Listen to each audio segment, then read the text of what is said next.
Amazing. The animation almost worked that time. Oh my goodness. As usual, we're off to a great start. Good afternoon, my friends, and welcome to Musically Minded, a show in which we take a peek behind the curtain of DJing and talk about why we make the decisions that we make when we're DJing and other stuff about DJing. And so I am here, of course, with your hostess with the mostess, of course, DJD42, Diana, hanging out with you in the chat room and helping me out here on the show, making sure I stay on track and making sure that we check the facts. And she's going to let you know all of the good things that are going on.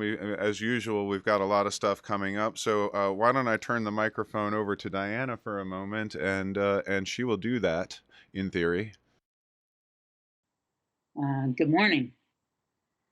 So upcoming this Wednesday, we have New Music O'Clock with Ex Hyena on MTV TV.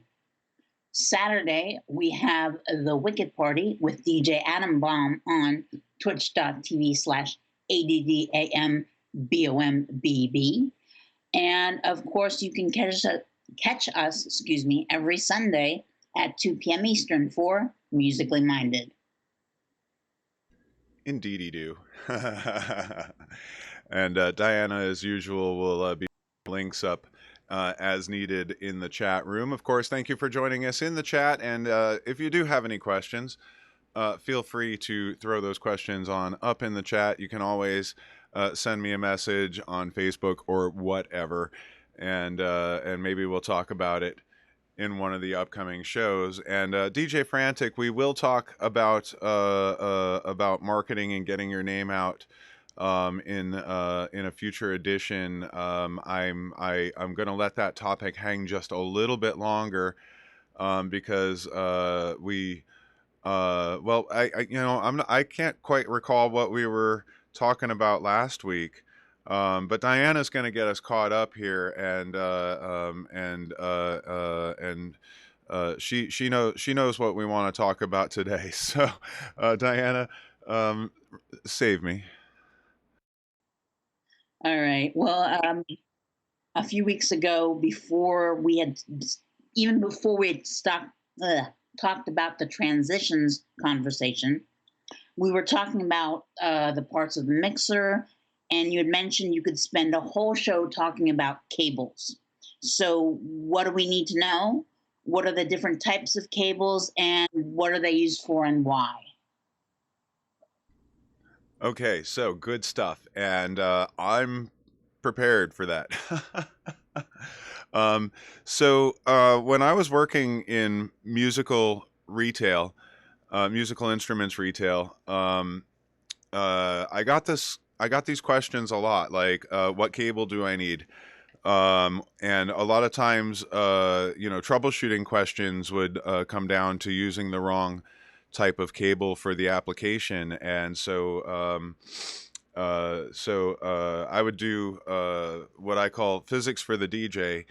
And so we're going to talk about the different cables and the different connectors, the handful of common ones that we use for audio purposes. I'm not getting into all the digital stuff. I'm just going with the basics. I'm just the audio stuff, right? Okay, just the audio stuff. No SPDIF conversation today. No USBs. Just the audio stuff. And so we'll talk about those and what they do. And along with that, we are going to end up talking a little bit about the science of sound. Again, there will be no math. There will be no quiz at the end of this thing, so you don't have to worry about that. But just some of the basic things that we run into a lot. And, of course, we throw around an awful lot of terms when we're talking about sound and acoustics. And so, we'll try to touch on some of that and do a little bit of a glossary of terms as we're going. So that ought to take up a rather good chunk of this hour. Again, if you have any questions as we're going along, go ahead and hit me in the chat room here, okay? And so let's see. Let's begin. Let's begin. Well, what do you think, Diana? Should we begin with the connector types and the cable types, and then I'll get into the good stuff? Yeah, I think that's a great place to start, is the connector types. Alrighty. So let's start right from the decks. So if you've got like an old school turntable here or CD decks, and of course you'll see these on your controllers. You will see RCA connectors. I'm going to hold them up to the thing here. They're a coaxial connector, and they were developed by the RCA Corporation, so that's why we call them RCAs. But it is a coaxial, and so this part, the part that's sticking out there, that's the positive, what we call the tip, and this ring here, what we call the sleeve, that's the negative. I'll make the distinction between ring and sleeve in a few minutes when we get to balanced connectors. These are an unbalanced connector. What does that mean? It's just two conductors, which is signal and ground, right? With positive and negative. And the thing about unbalanced connectors, and I'm going to show you another one in a moment here. And in fact, let me just go right with that. So you've got your good old 1/4 inch here. Now, of course, there's the smaller version, which is the 1/8 inch, but they look the same. So here's your 1/4 inch connector, and the tip is the positive, and the sleeve is the ground. Right. So signal, ground, positive, negative, signal, ground. And so, of course, you can see that corresponds to the RCA. Now, of course, what we're looking at with the RCAs is there's two of them because that's stereo. So you're going to have your left and you're going to have your right. And remember, red is always right. Red is always right. So no matter what color the left is, it's often white. It could be gray. Red is always right. And of course, you'll see the yellow ones too. That's for video. And it does literally the same thing, just with a video signal, but that's not as relevant to what we're talking about today. In a pinch, you can use, if you have a bad wire or two bad wires, you could use two red connectors for the left just as easily, or use the yellow connectors for the left or the right, whatever. As long as you know which one is which, you're okay, because they're going to do exactly the same thing no matter what. And what they do, the RCAs, what they do is they carry what's called a line level signal. And what is line level? Line level signal is it's a low power audio signal. And in this case, it's usually minus 10 decibel volts. It's a power thing, not a hearing thing. So you have decibels are a thing that we'll get into during the conversation. But decibel volts is a power thing, not an amplitude thing. But we'll get there. So it's a low impedance connection, and your unbalanced cables, they do not suppress external noise as well as a balanced cable. I'll talk about why in a minute. DJ Frantic, good to see you.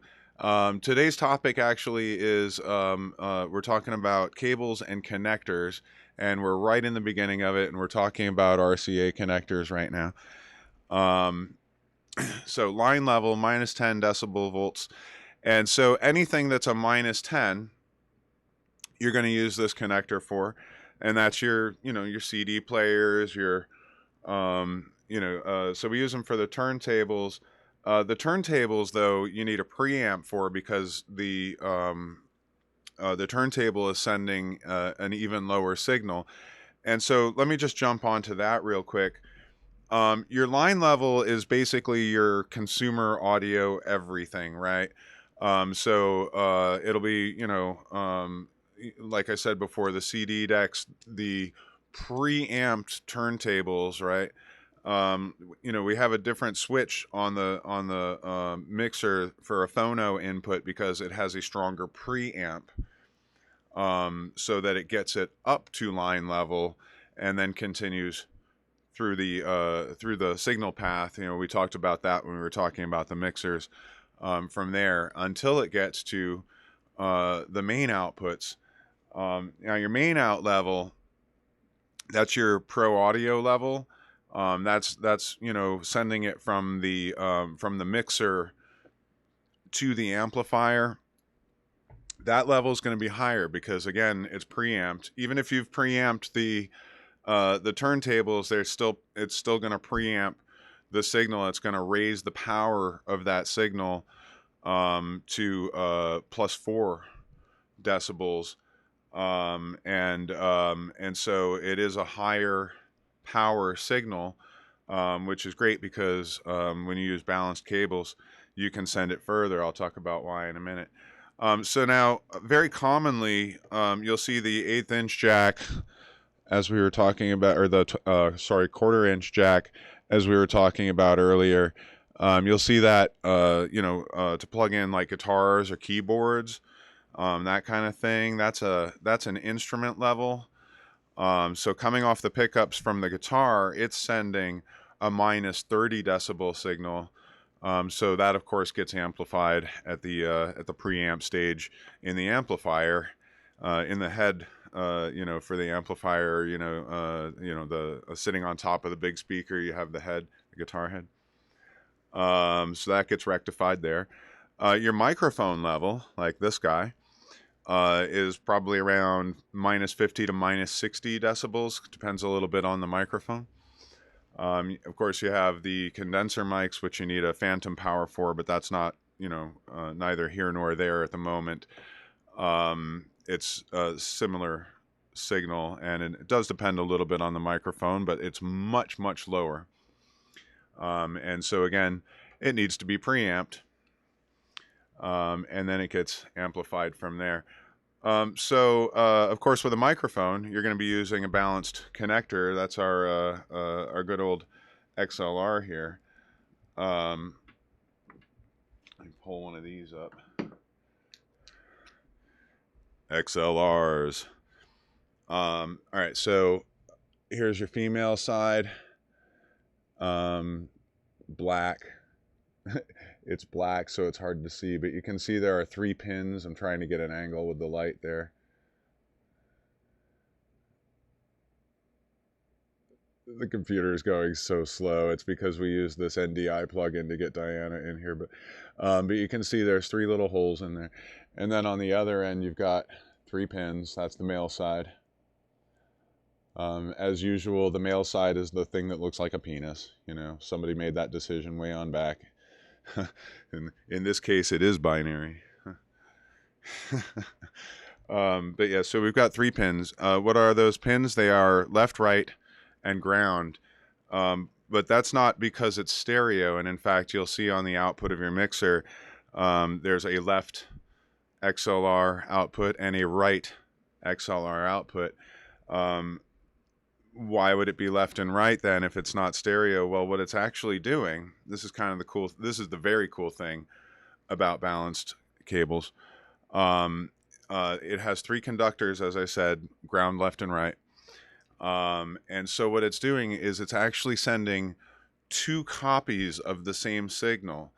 So one is going down the L and the other is going down the R. But the output of the device is shifting the phase on one of those signals.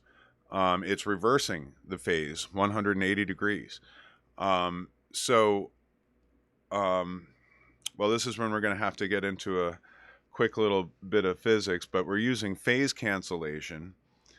And so this is kind of cool. So um, a wave plus a wave is always a wave, right? And when you look at a waveform, you will see, the representation of a waveform, you will see that it's got peaks and valleys. And if you flip that 180 degrees, the valleys will be in the same place as the peaks, right? And they cancel each other out, right? And so when it gets to the other end, the input then rectifies that, flips it back around.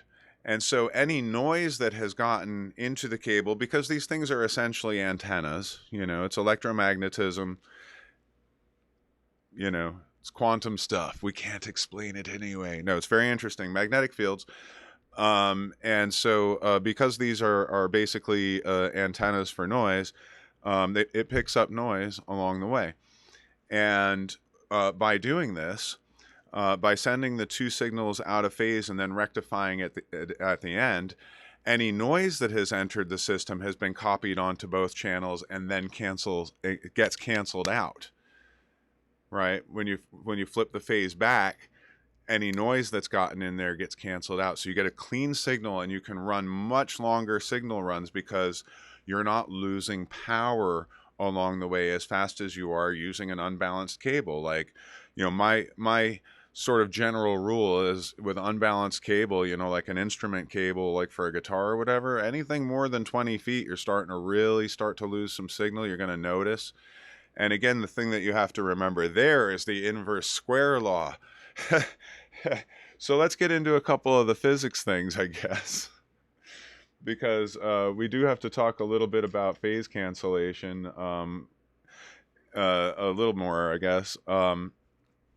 So you have your waveform, and of course the strength of the wave is its amplitude, right? Which is our up and down measurement when we're looking at the waveform, on the software.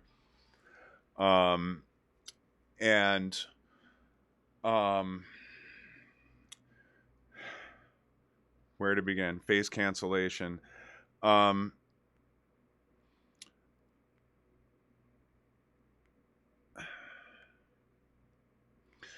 Okay, so when we're talking about balance connectors, we're using phase cancellation to our advantage, right? As I said, if the peak matches the trough, it will cancel, right? But we run into phase cancellation in other aspects of audio, like, we set up speakers in a room. We set up some subwoofers and some speakers in a room, and we can get phase cancellation, right? Which is why you have the switch on the back of your speakers these days that says, sub or no sub, right? Because if you're using a subwoofer, the speaker is going to cut off the lower frequencies that are coming out of the tops, so that they don't interfere with the subwoofer frequencies, and cancel out and cause dead spots. On your subwoofers, you often have a polarity switch because sometimes reversing the polarity gets rid of those dead spots, because what's happening is, the same signal. So you've got your output from your left and your output from your right, and the same signal is going out, but it's bouncing off of different things, and if the speakers are offset, like one of the things you always want to make sure is that your speakers, the fronts of your speakers, are all on the same plane, facing the audience, right? Because that way they're not crossing over and canceling each other out by having phase problems. And of course, because you're dealing with so many frequencies, when you're talking about a fully recorded piece of music, you're talking about basically your 20 hertz to 20,000 hertz. There's a lot of frequencies that are faster, like the low frequencies are longer. That's why we call it a low frequency, is because it's longer. So it's a number of cycles per second, which is hertz, measured in hertz. is much lower at 20 hertz than your 20,000 hertz, which is very fast, and you probably can't hear that anyway. Um, most of what we hear and most of what we hear in music, is pretty much between like 20 hertz and 12,500 or so, a little higher maybe. But that's a lot of different vibrations racing through the air, and they can cancel each other out. You have what we call diffraction, right, which is like when it's bouncing off the walls and coming back at itself. Like you can get what's called standing waves, and this is why you use the acoustic foam in your studio room and that kind of stuff, because you're trying to kill off all the standing waves and all the phase cancellation, so that you get a really good clean monitoring environment. And so you can get standing waves where like a bass wave will kind of match itself as it goes along, and it just sits there and hums. um, so it can be problematic, for monitoring. And of course, when you're doing your mobile stuff, your mobile DJing, and you're setting up and breaking down your systems all the time, you want to pay close attention. We always do the walk around the dance floor kind of thing. Make sure that that we don't have our speakers too flat. How do I say this? So that we want to make sure that we're getting the best sound in the middle of the dance floor, where we really want it most. And so we have to pay attention. That's, we tilt our speakers a little bit, we fiddle it around until we're like, oh yeah, there it is, it sounds really great. um of course, in big stadiums, they have huge arrays, and so you have the stage speakers, and then you have speakers that are further from the stage, right? But they're all on a delay, right? So it's like literally timed, so that when the sound from the main stage is catching up to exactly the spot that the speakers are at. That's your speed of sound equations, right? That then it joins all of those frequencies without going out of phase.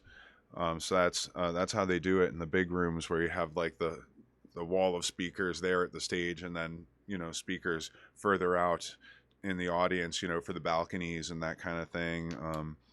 For those of you in the nosebleed seats, one of the main objectives when you're doing live sound is to deliver the same signal to the entire audience in the same way. So obviously amplitude, if you're closer, it's going to be louder than if you're further away. We'll get to that. That's your inverse square shit again.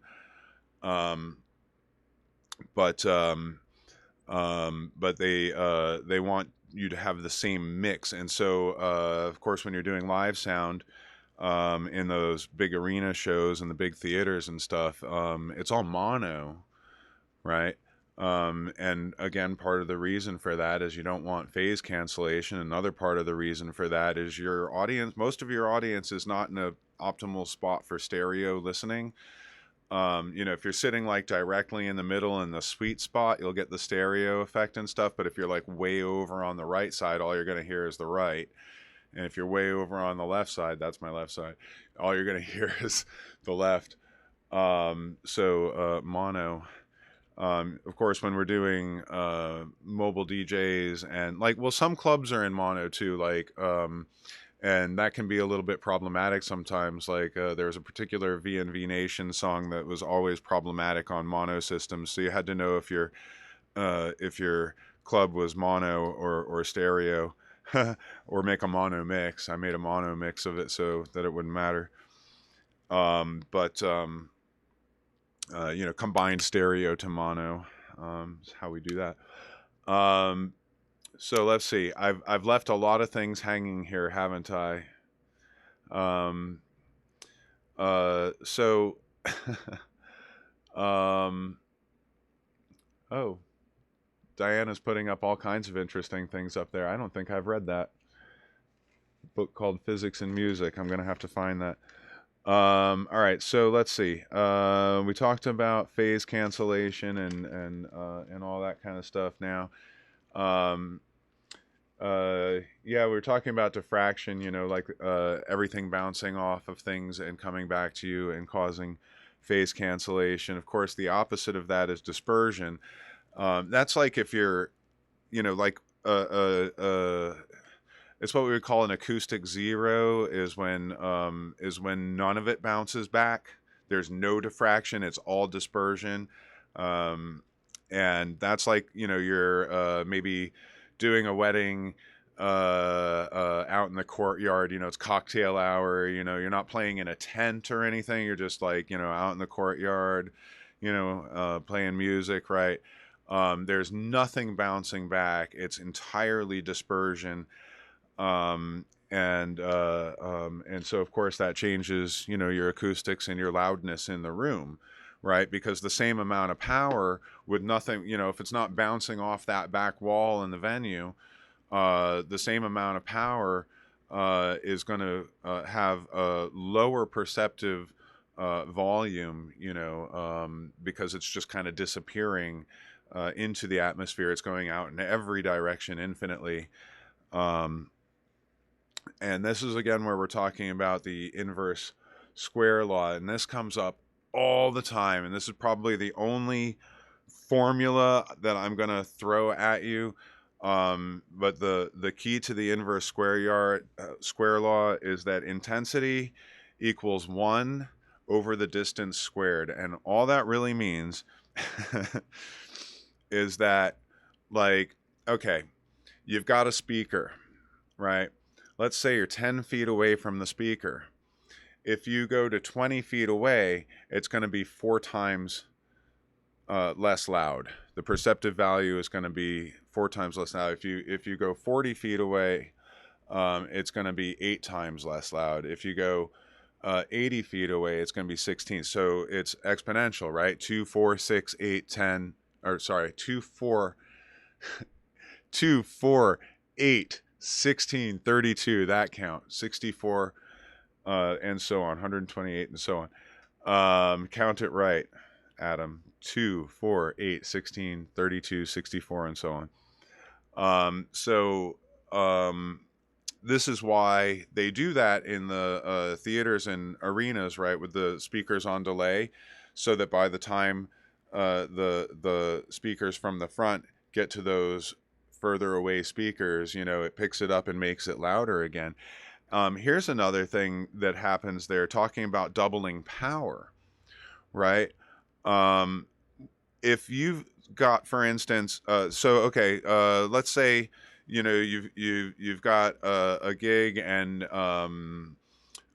it's a pretty big room, right? And so you want to, you know, it's you know, instead of just using you know, 2 speakers and a subwoofer, you're like, I really need more bass in this room, and I want to add another subwoofer. Okay, so adding 1 subwoofer is going to double your power. But to double your power again, you need 4 subwoofers. And to double your power again, you need 8 subwoofers. And to double your power again, you need 16 subwoofers. And then you're like bass nectar. Um, but that's the inverse square law at work again. You know,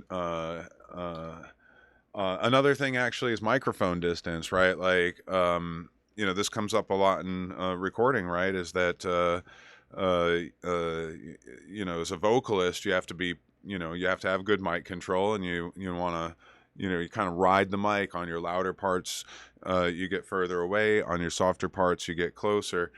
And the reason for that, of course, is because the inverse square law. Like, the further you are from the mic, the harder it is to, you know, every time you double the distance from the mic, it's doing that same thing, right? It's like, you know, the intensity drops in that exponential ratio that we were talking about before, which is intensity equals 1 over the distance squared. So that's a very important thing to remember. Bass nectar link. Good job, Diana. You know, Like I said, she's the hostess with the mostesses. Plugging those links up there so you can follow up on all the things. Um, so let's see, where are we? We're already about a halfway through our show here. Um, as I said, holler at me if we have any questions up there, and I'm not sure because I haven't really been watching the thing there. So Diana is going to be collecting any questions for me anyhow. Boy. All right. Sorry, I'm just trying to catch my breath a little bit. You know what, Diana? Let me put you on the microphone and put you on the spot. If you have any questions for me so far, or if there's been any questions out in the audience, this is a pretty good time to drop them on me. And otherwise, you can do what you do and let people know what's going on. But I need a couple of moments to catch my breath and take a sip of my tea. So. That's all right. We've been talking cables, how and when and why, and got into the physics of uh, your setup. Um, Coming up this Wednesday on MTV TV, we have Ex Hyena hosting for New Music O'Clock with new music videos to the channel. And Saturday coming up, we have the Wicked Party with DJ Addambombb on twitch.tv/ADDAMBOMBB at 8 p.m. Eastern. And yeah, we've been having reruns on MTV TV at noon on Sunday. And I hope that's enough to let you catch your breath. Thank you, Diana.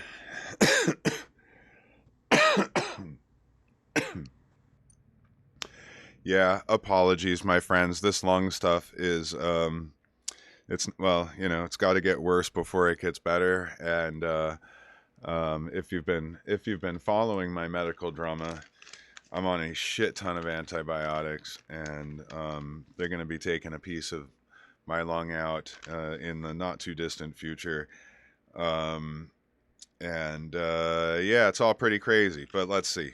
But that's why I'm kind of I do apologize. I might close the show off a little bit early because I'm got a little bit dizzy there for a moment, but I'm okay. I'm okay now. Let's see.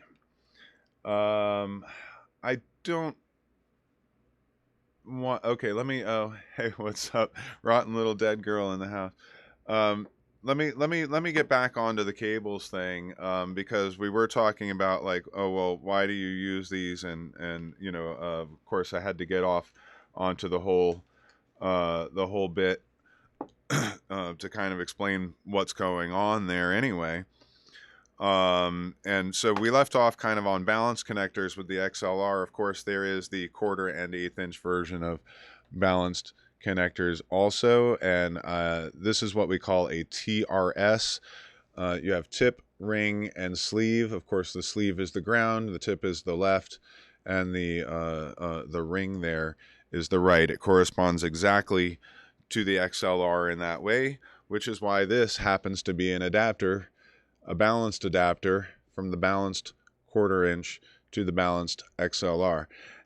So I mentioned sort of at the beginning of the show that when I was working in music instrument retail, I got questions all the time about what cable do I use.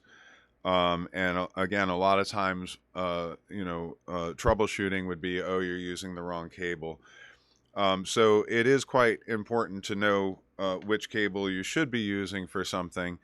Of course, with your guitar pedals and all that kind of stuff, your patch cables are going to be unbalanced, tip sleeve TS. With with your DJ decks and actually oftentimes with your synthesizers, sometimes the synths will have a left and a right unbalanced, and sometimes they will have a balanced output.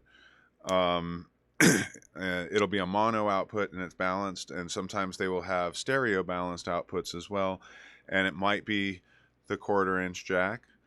Usually the 1/4 inch, you're going to see that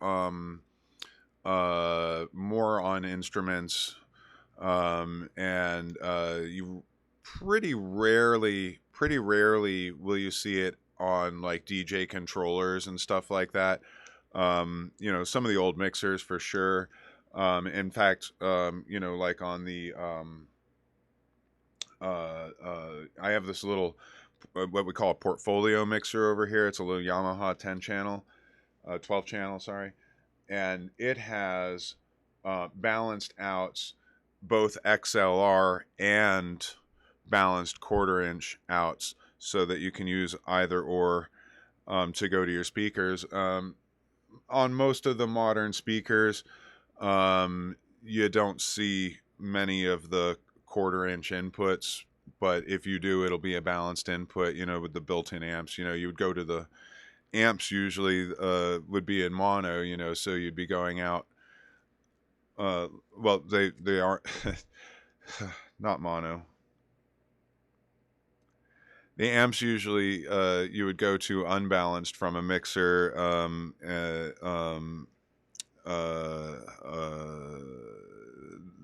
kind of back in the old days, and of course, then you would have, or rather, geez, I'm really doing poorly. I'm so sorry.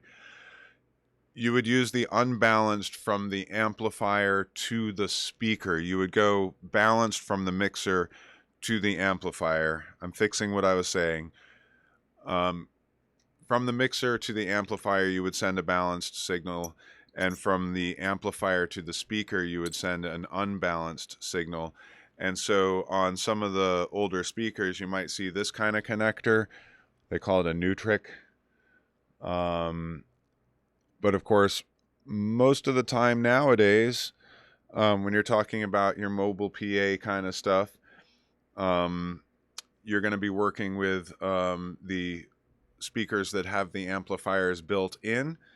So you're just sending the balance signal from your mixer straight to the speaker, because it's actually going to the amplifier, and then the amplifier is going to the speaker inside, and you don't play with that wire.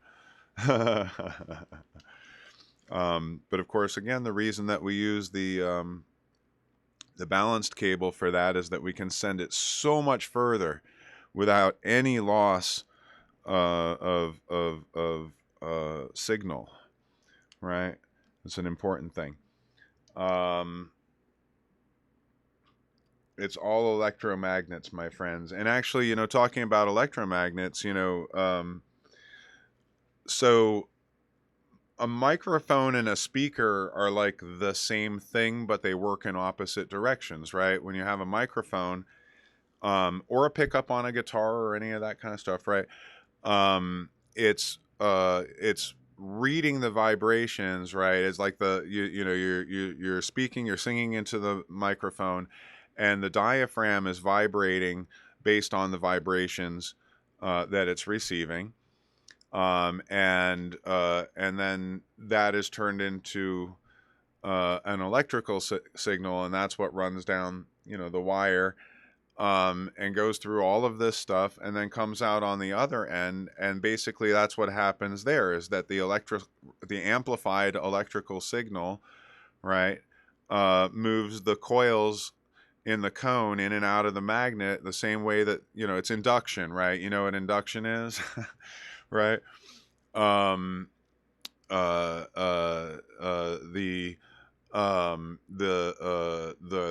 coil, the diaphragm in the microphone that vibrates when we speak or sing into it, then it vibrates a coil that moves in and out of a magnet. Basically, it goes back and forth in a magnet. Dirty looking, right? It's dirty looking. Look, it's dirty. Everybody get your giggle. It's dirty. It goes back and forth in there, and that creates an electrical signal. That's induction, because electricity is magnetism. Magnetism is electricity. It's electromagnetism.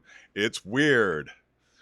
But yeah, magnetic fields, all of that.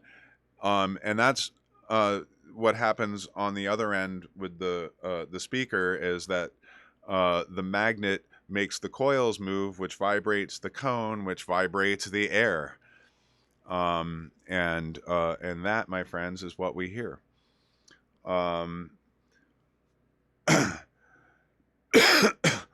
Let's see, where are we at? We got about 20 minutes left on the show here, so it's definitely a good time to get your questions in if you have any. I don't know, how am I doing, Diana? Do you feel like I've covered that topic pretty well, or do I need to get a little deeper in like some of the terminology or anything? Is there anything that I'm missing? I think that's very well thought out. We did have a question from Frantic from earlier about marketing, if you wanted to address that. Right. That was how do you get your name out? Right? How to get your name out? I don't know if I'm going to have a great deal of helpful advice on this one, to be perfectly honest. Let me grab a sip of water.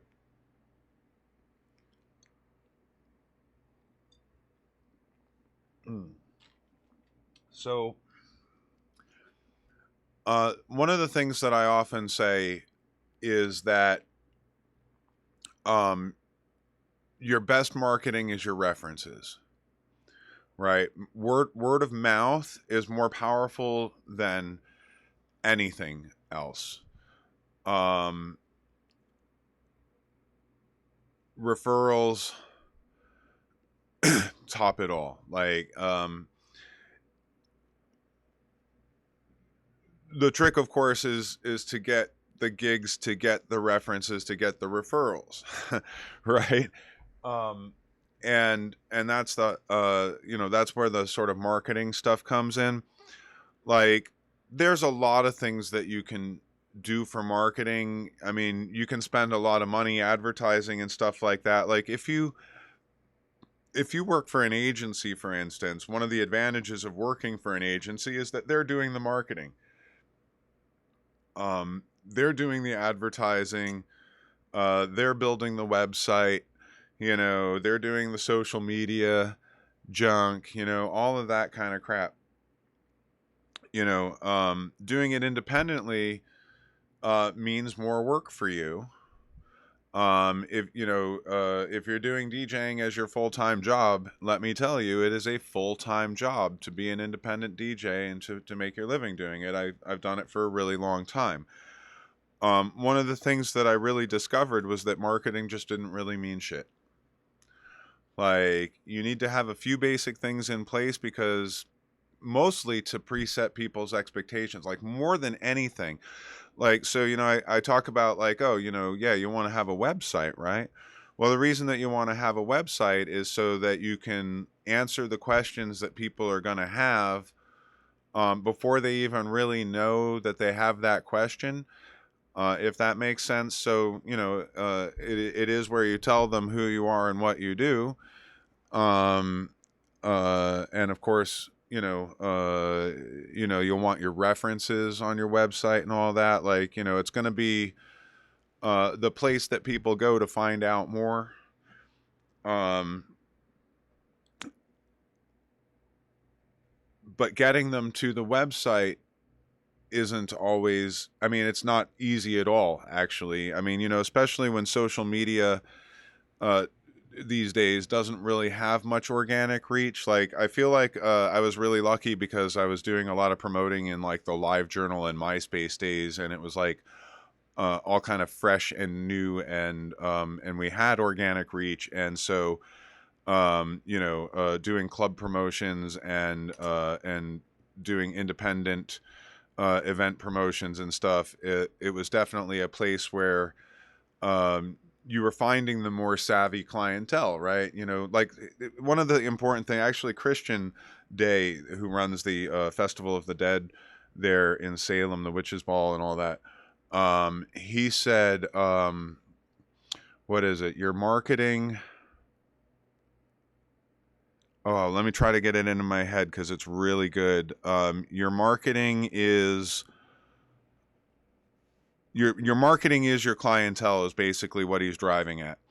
Like, your marketing defines your clientele. That's what he was saying. Your marketing defines your clientele.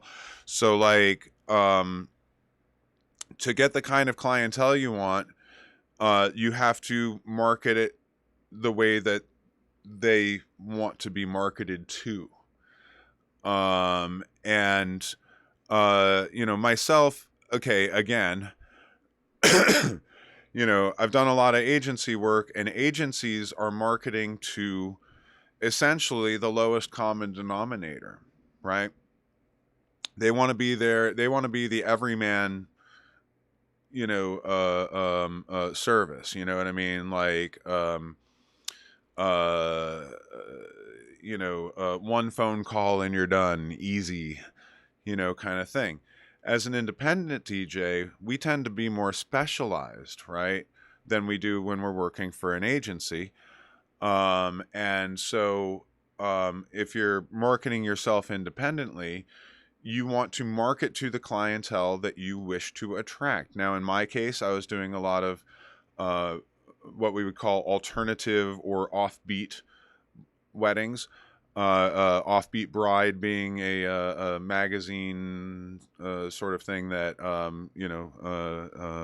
specialized in that as well. And so if you're trying to market yourself as something that is essentially the antithesis of the perceived agency DJ, like some people are just gonna hire like their friend's uncle and be done with it. You know what I mean? And we hear horror stories all the time about people who have done that, or like the iPad DJ, kind of thing. Where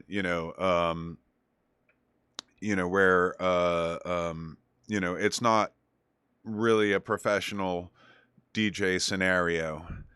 And so of course you get the horror stories because that's what you get, when you it's like, the object is to get what you pay for.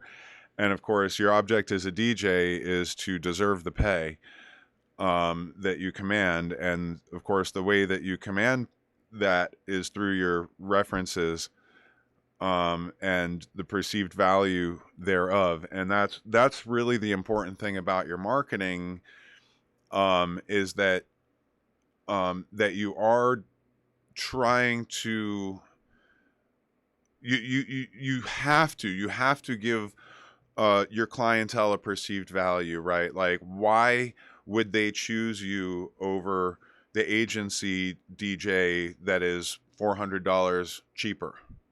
Right? Why would they pick you at your price over somebody else for their price? What makes you worth the asking price that you're asking? And you should be very, very aware that if you're not asking an appropriate price for yourself, like two things, two directions there. Like, number one, you don't want to underestimate your value. Number two, you don't want to overestimate your value, because then you won't have the clientele. And sometimes,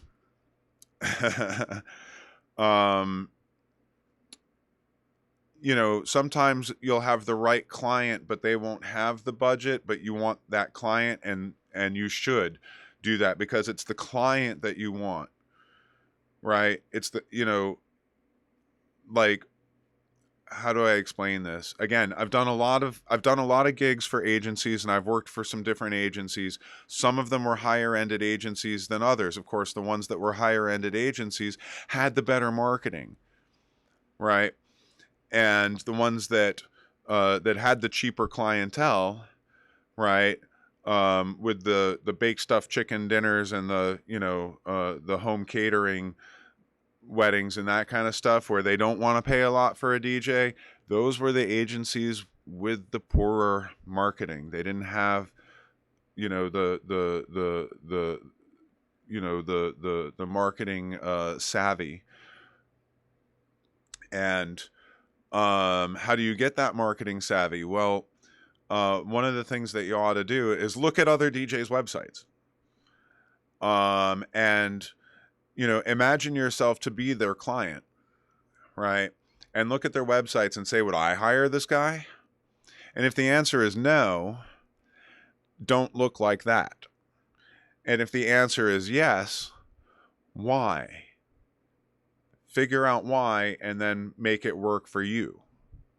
You know what I mean? It's not stealing an idea. It's understanding why you're attracted to that idea and then making it your own to present yourself to your clients. Like, you don't want to steal from them. You don't want to plagiarize their copy or what have you. You know what I mean? That's just fucking rude and makes you a poser. But like, but you learn from the things that you see that you like.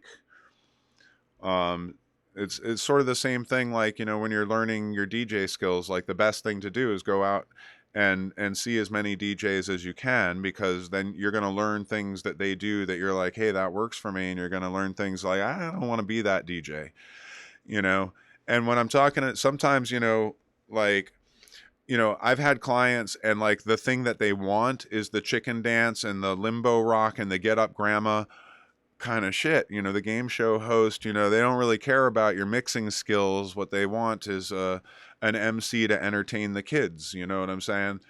And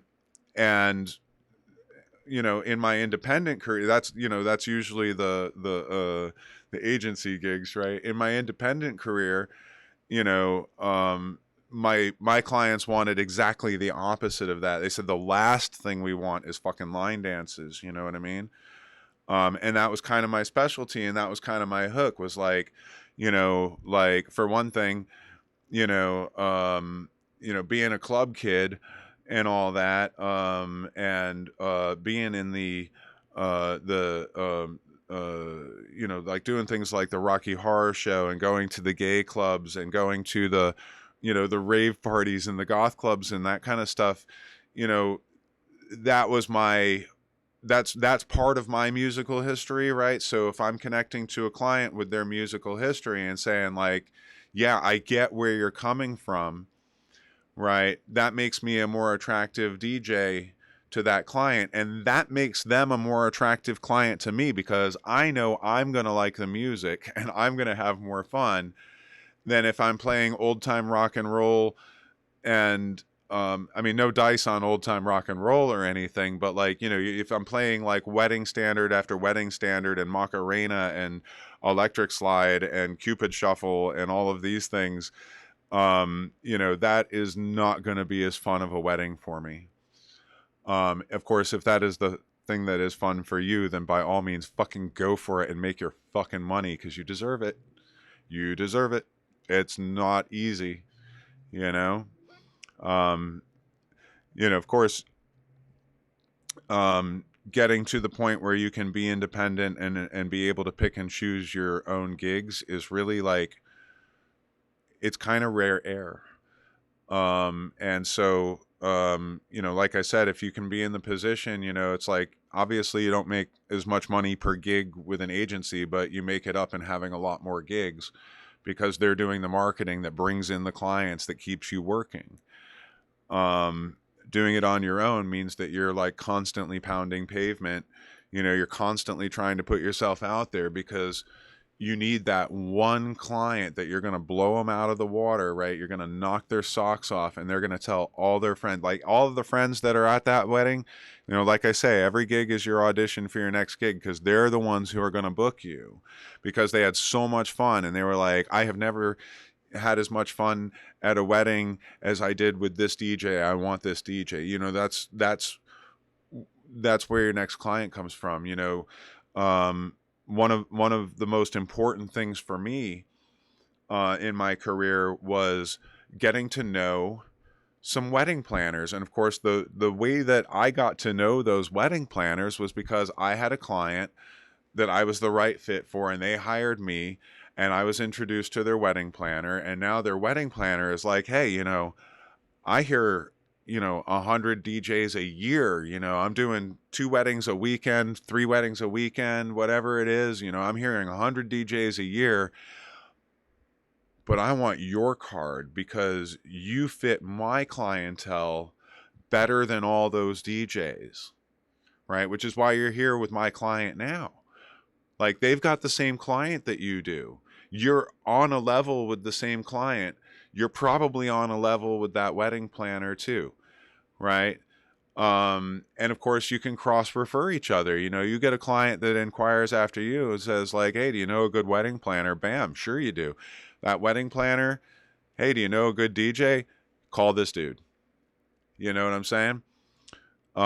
So your marketing, to get back to it, like your advertising and all that kind of stuff, like, obviously if you're trying to go for you know, a more general business client, you know, like the agencies are, then you're going to want to market and do your advertising in that way. And of course you're going to need to do advertising, especially if you're doing that, because what you're really trying to do is make it up in volume, right? You offer a lower price, but you do more gigs because you're a lower price, right? Which is what you kind of ought to be doing when you're first starting out anyway. You know, you need to build those references. You know, when I worked for Premier Talent Group, the way that we would get raises was by our references, right? We would get feedback from the clients, and every 10 references that you got, you went up in the scale, and it increased your value, and it also increased the trust in the agency. So you know, what we called our 5-star DJs, you know, were it was basically like guaranteed success if you work with these guys. You know, they've got 50 plus references under their belts, and you know, they're seasoned in this game. You know what I'm saying? Whereas, like, you know, your 1-star DJs are like, they're just starting out, and they're doing what we call low pressure gigs, which is like middle schools. You know, like, they don't really care if you're really a good DJ. All they really care about is, like, play the songs we like. You know what I mean? You know, but of course, as you increase your skills, you get better references, and that's how you increase your value and your perceptive value. Okay, the perceptive value thing is super important, because let me tell you, if you've got 5 references from doing middle school and high school gigs, and I've got 50 references from doing weddings, I'm going to take a higher price, and the client's going to have a lot more confidence in me. You know, with a lower price and a lower set of references, they're taking a higher risk. You might be a great fucking DJ, and those people who hire you at that point, bless them, bless them, bless them, bless them, because they are getting so much more than they're paying for, and they don't even know it. They're just willing to take the risk. You know, and that's how we cut our teeth. That's how we build our perceptive value. As far as actual marketing and advertising goes, no, I have no suggestion on the best way to do that. I will say this, promoting Facebook ads and that kind of stuff, everyone I've talked to, and in my own experience, like, everyone I know says it's a fucking money pit and it's pretty much useless. You know, really, if you're looking for wedding clients and stuff like that, you know, you want to find the wedding magazines and that kind of stuff that you know, like New England Bride out here. You know, of course, you know, there are a lot of different local bridal magazines. It's all the same, you know, like national company, but they have the local editions, right? Because that way they get the local advertising from the vendors. Right, and you're one of those, and so that's a place that you can advertise. Of course, you know, a lot of DJs do the what do you call them? Word. You know, when it's an expo, that's what I'm like, you know, wedding expos, right? Like, I personally didn't have a great deal of success with the wedding expo thing. I thought it was more money than it was worth. Some people do really well at them. Of course, a lot of that's gonna. I mean, if you're going to sell yourself at a wedding expo, of course, their marketing is going to matter. That it's their marketing that's going to bring their kind of client in. So it might not be the right fit for you, and that's what I'm saying. I mean, I'm the weird one at something like that. I want the weird client. The best marketing for me again has always been word of mouth. Like, got friends at the club. One of their friends is getting married. They're like, "Hey, I know a great DJ." You know what I mean? Some of the DJs in the clubs refer me to the weddings because they know I do weddings and they don't, right?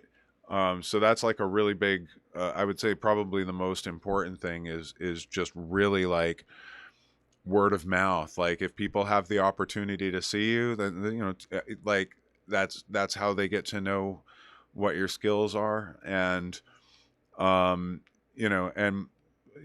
my opinion on that is take every gig. Yeah, business. Okay, yeah, of course you should have business cards. You should. Yeah, I, I mean, is that I think that goes without saying. Is you need a way for people to contact you, and like, yeah, put your cards on the bar. You know what I mean? But like, as far as like advertising and stuff goes, uh, advertising can be really, really expensive with very low returns. So like, be careful with your advertising dollars, and really like look at where look at where you would find a DJ that you want for your wedding or whatever it is that you're doing, whatever it is that you're marketing yourself for, and that's where you will find your client as well. Okay. And that's really what's going to determine your marketing strategy. Like I said, if you're looking for every, I want to take on all comers, then advertise to all comers and advertise the shit out of it, because that's how you're going to get your volume. If you're really looking to do specialized stuff, then you have to look in the places where the specialized clients are. Of course, as I was saying before, back in the days of MySpace and LiveJournal and stuff, most of the people that were using that stuff initially, and even with Facebook in the beginning, that were using that initially tended to be tech savvy, right? Working in technologies, and that kind of thing, which is exactly the kind of client I want, because they like fucking Depeche Mode. You know what I mean? Like geeks go with, goth and new wave. It's just one of those things. Like, and so very often the kind of client that I wanted was going to be tech savvy, and they were also going to be musically savvy as well. So that was a good place for me. Of course, nowadays with Facebook, the organic reach is kind of gone, and the audience is not the same as what I'm talking about now. It's a general audience. It's everybody. Like your grandma's on there. You got all kinds of everybody on there. Sometimes idiots. And those are not the clients that you want, right? So why advertise to them? So yeah, so if you're doing like the Google ads and Facebook ads and all that kind of stuff, like, it behooves you to really learn about it before you spend any money, because you really want to have your game down, and really be able to use the filters and the keywords and all that kind of crap. I'm gonna be honest with you. I'm not in the game now. You know what I'm saying? Like, with my health issues and all that kind of stuff, I am just really glad to not really have to be doing that kind of thing. And again, like I said, just being able to do your own thing is kind of rare air. So I don't really have any great advice on like what's working in the modern age. You know what I mean? But I think it always kind of comes down to just, you have to have those basic marketing materials. You have to have that website. Of course, you need to have the business cards. Business cards is how people find you. That's how they know their number. It's how they know where to look for your website so that they can get more of their questions answered, all of that kind of stuff. You're not going to find clients in DJ groups on Facebook. You know what I'm saying? Like to find the clients, you have to find where the clients are looking. Craigslist used to be handy, but it's not anymore. You know what I mean? Of course, same thing. Like Craigslist, when it was still a new thing, and not everybody was on the internet, it was really like mostly just your tech savvy consumers that were using it. Now it's a free for all. And the more signal to noise ratio that you have, like the more noise, the less effective your signal is, and that's just pissing away money. And so, avoid that. Look for where your clients are finding the DJs that they're hiring instead of you. That's my advice on that. Mixoriad says connections and community. Hell yes. Amen. Yeah. Yeah, absolutely. Absolutely. Like you will find your clients in the places that you want to be, you know? Yeah, it's real. It's a real thing. Okay. I do see that, we've managed to destroy another hour and then some, with this ridiculous thing that we call the Musically Minded Show. I'm going to turn it over to Diana for a couple of moments to give us the rundown of the upcoming events once again, and tell you where we're going to be so you can come hang out with us. How does that sound? All right. As always, every Sunday, join us for Musically Minded here on twitch.tv/ADDMBOMBB at 2 p.m. Eastern.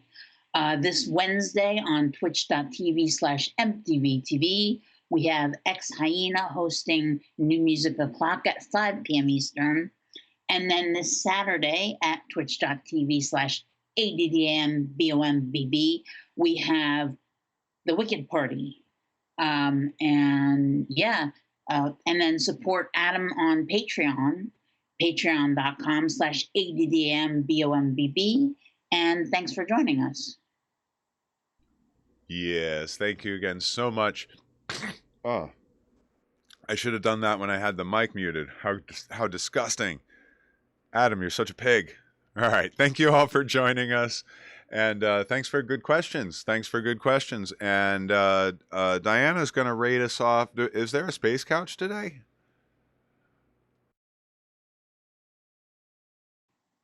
No space couch. We're going to raid to MTV TV. Okay, perfect. Then we'll set up the theme song and see if the animation makes it through or not. And Diana's going to rate us away to MTV TV. And thank you all again for joining us. Thank you so much for your support. And we'll see you next time. All right. Thanks again. Bye-bye.